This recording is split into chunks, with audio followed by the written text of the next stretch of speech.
भाई साहब प्रणाम। चिन्हे कि नहीं? नहीं चिन्हे?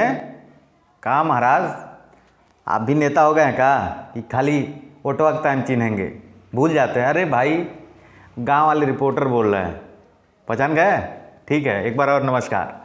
हाँ तो देखिए, विधानसभा चुनाव जो है अपने लहर में आ गया है, यानी कि चुनावी गर्मी धीरे धीरे अब बढ़ना चालू हो गई है। और अब सभी राजनीतिक पार्टियां जिंदाबाद, फलाना जिंदाबाद, ढिमका जिंदाबाद, यादव जी जिंदाबाद, पंडित जी जिंदाबाद, गुप्ता जी जिंदाबाद, राजभर जी जिंदाबाद, ताम झाम करके सबका जिंदाबाद बोलेंगे। और अब होशियार हो जाइएगा, अब जातिवादी नारा बोला जाएगा और जातिवादी लोग को जोड़ा जाएगा। फिलहाल उत्तर प्रदेश में ब्राह्मण एकता की बात हो रही है, सुने हैं कि नहीं? हाँ, तो चलिए बात कर लेते हैं। देखिए, ब्राह्मण एकता की बात हो रही है, बीजेपी कह रही है अरे भाई ब्राह्मण तो हमारा पेटेंट कराया हुआ है, तुम लोग कैसे ले सकते हो? तब तक बहन मायावती राजधानी लखनऊ से बिगुल फूंक दी हैं, अगर सुनिए हम कराएंगे ब्राह्मण महासम्मेलन, और हमारा जो है इनका बहुत पुराना संबंध है, हम इस संबंध को और जो है मजबूत करेंगे और उसी के साथ जो है उत्तर प्रदेश में अपना सरकार बनाएंगे। तब तक वहीं अखिलेश जी कहते हैं, क्या कहते हैं? हे बुर्बक चुप रहो, तुम लोग बिना मतलब का बात करते हो। यादव जी के हैं पंडित जी, भगवान श्री कृष्ण और सुदामा की दोस्ती भूल गए क्या? तो अब जो है सब लोग जो है अपने हिसाब से जातिवादी राजनीति में अपनी मजबूती देने के लिए अब नया नया गेम खेलना चालू करेंगे। वैसे शुरुआत हो गई है ब्राह्मण महासम्मेलन से, बसपा भी कर रही है कि हम ब्राह्मण महासम्मेलन कराएंगे, समाजवादी पार्टी भी कर रही है कि हम ब्राह्मण महासम्मेलन करवाने जा रहे हैं और सभी ब्राह्मणों को एकजुट करेंगे। तो बीजेपी कर रही है ब्राह्मण तो हमारे पेटेंट है, उसका कॉपीराइट लेके चलते हैं। अब ब्राह्मण कितना पेटेंट है तो ब्राह्मण ही जानेगा, लेकिन मुझे लगता है ये जितनी भी राजनीतिक पार्टियां हैं, चाहे वो भाजपा हो, चाहे वो सपा हो, चाहे वो बसपा हो, या फिर कांग्रेस हो, या फिर ताम झाम फलाना ढिमका कुछ भी हो, ये सभी पार्टियां ब्राह्मण वोटरों को मुझे लगता है हाजमोला समझती हैं। और जब चुनाव आता है तो अपने पाचन क्रिया के हिसाब से इनको अपनी डाइजेशन यानी लीवर में डाइजेस्ट जितना हो जाए उतना लेने के लिए खा लेती है। उसके बाद चुनाव जीत जाता है तो फिर भूल जाता है कौन हो बे, तुम कौन हो, हम तो तुमको जानते ही नहीं। तो भैया यही है राजनीति। खैर इस राजनीति में आप सबको भी तो बहुत मज़ा आने वाला है। कहाँ से आप भी बोलता है वो हमारा जात है, वो हमारा जात है, उल्टा पुल्टा मत बोलिए। वैसे आप सबको बता दूं, आज तक जितनी भी पार्टियां बनी हैं ज़ात के नाम पे वो बहुत तेज़ी से आगे बढ़ी हैं। चाहे भले वो राजनीतिक की दुनिया में कुछ न करें, लेकिन अपनी पारिवारिक दुनिया में अच्छा मुकाम हासिल कर लेती हैं। बढ़िया घर द्वार बंगला चौका चौपट ताम झाम सब बन जाता है। अब चलिए आप सबको हम थोड़ा सा गिनवा देते हैं।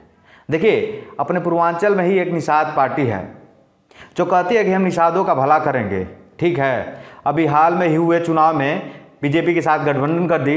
भाई निषाद भाइयों का भला हुआ चाहे नहीं हुआ, लेकिन निषाद पार्टी के संजय निषाद जी का भला हो गया। वहीं दूसरी पार्टी की बात करते हैं, ओम प्रकाश राजभर की पार्टी के नाम सुने होंगे आप। राजभरों की बात करते हैं, राजभर एकता की बात करते हैं। भैया राजभर के मजबूती मिले या न मिले, ओम प्रकाश राजभर तो मजबूत हो गए। वहीं ओवैसी साहब मुसलमानों की बात करते हैं तो अखिलेश यादव कहते हैं तुम यूपी के मुसलमानों पर हाथ मत फेरो, ये हमारे अपने हैं। और ऐसी करना नहीं, कैसी बात कर रहे हैं, हमारा खून का रिश्ता है इनसे। अब कुछ मुसलमानों को ओवैसी साहब पेटेंट करा लिए हैं और कुछ जो है अखिलेश यादव जी। और मुझे लगता है इन सभी राजनीतिक पार्टियां जो जाति धर्म पे काम कर रही हैं, ये सिर्फ जो है उनका विकास तो तय होना है, क्योंकि उसी हिसाब से अभी उत्तर प्रदेश में जब विधानसभा चुनाव होगा तो अपने हिसाब से वो छोटी पार्टियाँ बड़ी पार्टियों से गठबंधन कर देंगे। वो कहेंगे अरे राजभर जी हमारे पास हैं, पंडित जी लोग हमारे पास हैं, गुप्ता जी लोग हमारे पास हैं, बनिया जी लोग हमारे पास हैं। तो ऐसे करके वो अपना सेटिंग तो बैठा ले सकते हैं, अपने रिश्तेदार एक दो लोग को विधायक सांसद बना सकते हैं, लेकिन वो क्या वाकई में उस जाति धर्म के लिए काम करते हैं? करते होंगे तो आप सबको पता होगा। अभी हाल की हम बात करें, बिहार विधानसभा चुनाव हुआ था और एक नाम सन ऑफ मला यानी मुकेश सहनी जो फिल्मों में सेट वेट लगाते थे, और भाई साहब क्या गजब का खेल खेले, अपनी पार्टी बना दी है। पार्टी का नाम है वीआईपी पार्टी, और उस वीआईपी पार्टी ने बिहार में कोई राजनीति बैकग्राउंड बहुत ज़्यादा दिन का नहीं है, लेकिन सिर्फ जातिगत आधार पे इस समय एनडीए के साथ गठबंधन और बिहार सरकार में मुकेश सहनी साहब मंत्री बन गए। तो अब देखना यह है कि क्या यह लोग सच में काम करते हैं या सिर्फ जाति को लेकर अपना रोटी सेकते हैं। अभी तक तो यही देखा गया है, अब आगे देखना है क्या होता है। वैसे फिलहाल उत्तर प्रदेश की राजनीति में एक मामला बड़ा गर्म है कि ब्राह्मण को मजबूत करना है, ब्राह्मणों की रैली करनी है, उसके लिए ब्राह्मण सम्मेलन कराना है। बहन मायावती ने ऐलान फूंक दिया है और सतीश चंद्र मिश्रा अयोध्या से शुरुआत करती हैं, ब्राह्मण सम्मेलन हो रहा है, ब्राह्मणों की याद आ गई है। तो वहीं सपा भी कर रही है, ब्राह्मण मेरे अपने हैं। तो वहीं भाजपा कर रही है, ब्राह्मण तो मेरा पेटेंट है। लेकिन हम जो बात कर रहे हैं उसकी सच्चाई मुझे लगता है वो ये है, ब्राह्मण तो छोड़िए, सभी जात के लिए अगर बात की जाए तो सभी पार्टियां, सभी राजनीतिक पार्टियां जिन भी जाति को टारगेट करके अपना वोट रहती हैं, वो सिर्फ उन वोटरों को अपना हाजमोला समझती हैं और अपनी डाइजेशन के हिसाब से चुनाव में उनको खाकर लंबा डकार मार के पाचक हो जाती हैं, फिर बाद में भूल जाती हैं। फिलहाल यूपी की राजनीति की कहानी यही है भैया। आप सब देख रहे थे गांव वाले रिपोर्टर को। अगली बार फिर किसी नए मुद्दे पर आएंगे।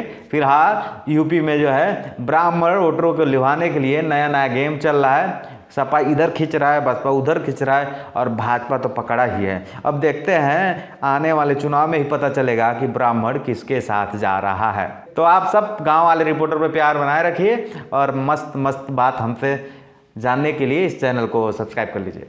नमस्कार।